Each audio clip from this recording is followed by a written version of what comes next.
Bon, Pierre, vous allez nous parler de quelque chose qui risque de faire bondir les gourmets.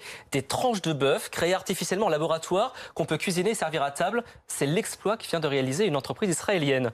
Oui, alors cette entreprise, elle s'appelle Aleph Farms et son patron est un Français.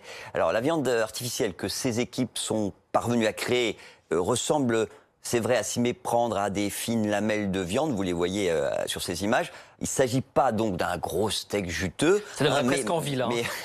Mais bon, il y a vraiment tout ce qu'on trouve dans un vrai morceau de bœuf. Vous avez du muscle, de la graisse et des veines. Tout ça sont des vraies cellules de bœuf qui sont cultivées en laboratoire et puis mélangées pour reproduire la texture et l'apparence de la viande classique. Avec tout ce travail autour, ça doit coûter bien plus cher que de la viande classique.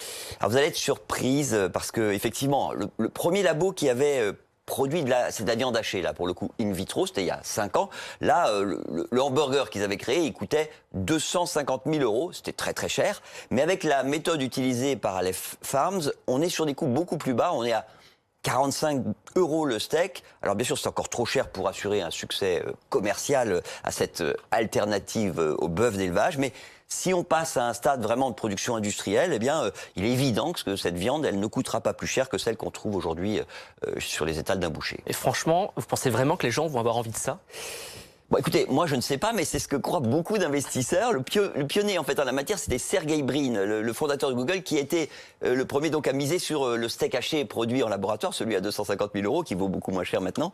L'objectif, en fait, il est quoi? Il est écologique. Si tous les habitants de la planète veulent manger autant de viande que les Américains ou que même nous, les Européens, eh bien, on ne pourra pas y arriver uniquement avec des animaux d'élevage. Donc, avant de savoir maintenant si les consommateurs vont se laisser tenter par cette viande de laboratoire, eh ben, il faut déjà que les producteurs obtiennent le droit de la commercialiser, parce que pour l'instant, vous n'avez aucun pays qui a donné une autorisation de vente. Merci Pierre et bon appétit.